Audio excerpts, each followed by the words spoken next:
गणेश जी महाराज की चढ़ी हुई केवल एक दुर्वा, और उस दुर्वा को दरवाजे की देहली पर छुलाकर उस दुर्वा को अपनी अलमारी में, अपनी तिजोरी में उसी दिन रख दो जिस दिन लेकर आयो महाराज। कभी जिंदगी में लक्ष्मी की कमी नहीं आ सकती। भजन करोगे उसका फल भी ज़्यादा मिलेगा, प्रार्थना करोगे उसका फल भी ज़्यादा मिलेगा, दान कर रहे हो उसका फल भी ज़्यादा मिलेगा, भूखे को भोजन करा रहे हो उसका फल भी ज़्यादा मिलेगा। और तीसरी शिवरात्रि तक इंतज़ार करना कि तुमने 10 रुपया 5 रुपया दान किया, या किसी को भोजन कराया, या पानी पिलाया, या तुमने स्मरण करा। तो जब महा की सुंदर आनंद में शिव महारात्रि आए, उस रात्रि का इंतजार करना कि बाबा ने तुमको करोड़ों में गिनती कर दिया कि नहीं दिया। बदल आनंद में देता है, खाली नहीं जाता यहाँ से। बाबा अगर आप कथा सुन रहे हैं, भक्ति कर रहे हैं, भजन कर रहे हैं, तो खाली नहीं जाए।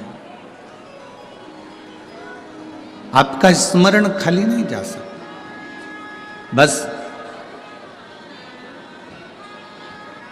जरूरी नहीं कि भक्ति का दिखावा करा जाए या भजन का दिखावा करा जाए तो भगवान प्रसन्न होगा, ना ना।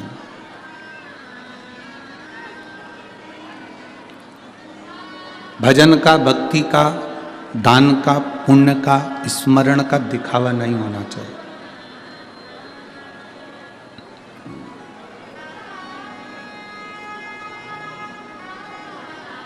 किसी को मत दिखाओ कि हम कितनी भक्ति करते हैं। जैसे लक्ष्मी को तिजोरी में छुपा कर रखा जाता है,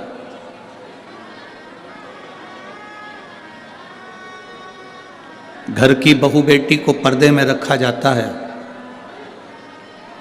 उसी तरह भगवान शंकर की भक्ति अपने दिल में छुपा कर रखो, किसी के सामने प्रस्तुत मत करो कि तुमने अपनी भक्ति कितनी करी।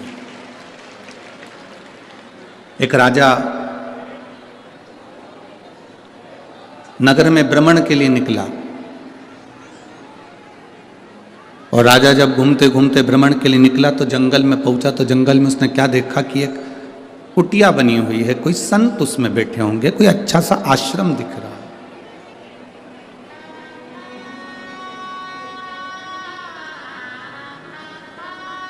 कोई श्रेष्ठ आश्रम उसको दिखा। राजा उस आश्रम में गया। आश्रम में एक महात्मा जी बैठे हुए थे। राजा ने उनको प्रणाम करा, आशीर्वाद लिया, उनसे मिलना हुआ। जब तक किसी से मिलते नहीं हो ना, तो हमारे दिल में गलत फहमियां आती रहती है। जब आप किसी से मिल लेते हो तो समझ में आता है कि व्यक्ति, बंदा कितना जोरदार है, व्यक्ति कितना अच्छा है। जब तक हम मिलते नहीं है ना, तब तक हमारे मन में भ्रम रहता है कि ये बेकार है, ये अच्छा है, ये बेकार है, ये अच्छा है। उसकी बुराइयां हम निकालते रहते हैं। जब व्यक्ति से मिलन हो जाता है, उससे हम मिल लेते हैं, तब अनुभव होता है कि व्यक्ति कितना अच्छा, बंदा कितना अच्छा।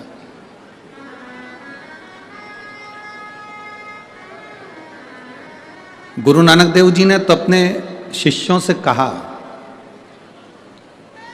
गुरु नानक देव जी ने बाले से भी कहा, और अपने जितने शिष्य थे उनके 4-5 सबसे कहा। अपने दोनों पुत्रों से भी गुरु नानक देव जी ने कहा कि व्यक्ति से जब तक मिलो ना, तब तक उसकी निंदा करो ना। आप पहले मिलो तो कि वो निंदा करने के लायक है कि अच्छा बोलने के लायक है। किसी ने तुम्हारे कानों में आकर कह दिया कि वो व्यक्ति बुरा है और तुम उसकी निंदा में लग गए। किसी ने तुम्हारे पास में आकर कह दिया कि वो व्यक्ति बेकार है और तुम उसकी निंदा में लग गए। ना ना, गुरु नानक देव जी कहते हैं कि निंदा ना करिए। गुरु नानक देव जी कहते हैं पहले, सबसे पहले उसको परखो कि वो ठीक है कि नहीं है।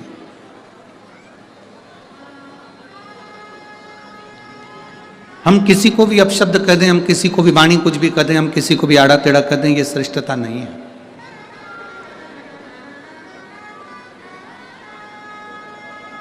कहा, राजा ने एक आश्रम देखा, संत का आश्रम था, उसमें गए, बड़ा सुंदर था।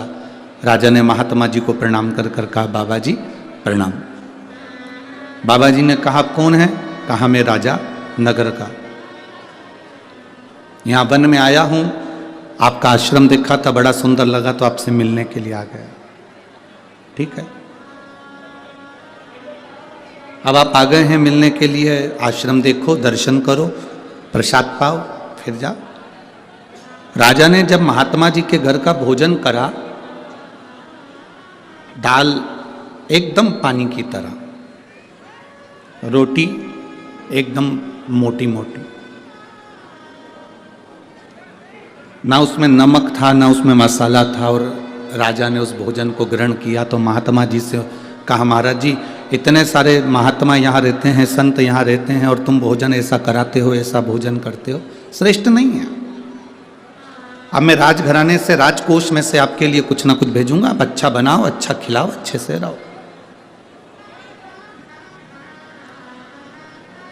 महात्मा जी के यहाँ राजकोष में से धन आने लगा, आश्रम अच्छे से चलने लगा, संत महात्मा वहां रहकर भोजन करने लगे। अब राजा की ऐसी आदत हो गई कि वो महात्मा जी से बात करता, सिंहासन पर बैठकर उनसे सब राय लेता, राज्य कैसे चलाना है वो भी पूछ लेता, और महात्मा जी उसको मार्गदर्शन करते। पर राजभवन में 2 मंत्री ऐसे थे जिनको ये महात्मा सुहा नहीं रहा था। अभी तक इनकी राय ली जाती थी, इनसे पूछा जाता था, इनसे कहा जाता था, अब उनसे पूछा नहीं जा रहा तो उनको अच्छा नहीं लगा। जब उनको अच्छा नहीं लगा तो उन्होंने राजा से कहा, महाराज आप राजकोष में से इतना धन उनको दे रहे हो, इतना धन निकाल कर आप आश्रम को दे रहे हो, और वहाँ आश्रम में जाकर देखो तो सब चकाचक खा के पड़े रहते हैं, कोई ऐसा नहीं नजर आता कि कोई भगवान की भक्ति कर रहा हो, कोई भगवान का भजन कर रहा हो, कोई भगवान की स्मरण कर रहा हो, हमें तो नहीं दिखता। हमको ऐसा कोई नजर नहीं आ रहा। राजा के मन में धीरे धीरे धीरे धीरे दिया गया। जब थोड़ी थोड़ी निंदा किसी व्यक्ति की करी जाती है तो व्यक्ति के दिल में वो बात पक्की हो जाती कि हो सकता है व्यक्ति ऐसा ही हो। ना बहू बुरी होती है ना सास बुरी होती है। जो बेटी अपने माँ बाप का घर छोड़कर तुम्हारे घर में आ जाती है वो क्या बुरी हो सकती है? और जो सास अपने जेवर तुड़वाकर अपनी बहू को दे देती है, क्या वो सास बुरी हो सकती है? ना बहू बुरी है ना सास बुरी है। बस जिनको इनका प्रेम सुहा नहीं रहा, जिनको इनका स्नेह नहीं सुहा रहा, वो धीरे धीरे स्लो पॉइजन देना चालू कर देते हैं। तुम्हारी बहू ने तुमसे पूछकर काम करा था, तुम्हारी बहू पूछकर बाजार गई थी, तुम्हारी बहू पूछकर सामान लाई थी, तुम्हारी बहू साड़ी लाई थी, सास ने तुम्हारा ऐसा कर दिया, तुम्हारी ननंद को पूरा सामान दे दिया, ननंद के बच्चों को ये दे दिया, ननंद को ऐसा कर दिया, तुम्हारी ननंद आई थी उसको ये दे दिया। ये स्लो पॉइजन है जो सास और बहू के बीच में दिया जाता है। इधर आवाज नहीं जा रही है। ये स्लो पॉइजन है जो सास और बहू के बीच में दिया जाता है। अब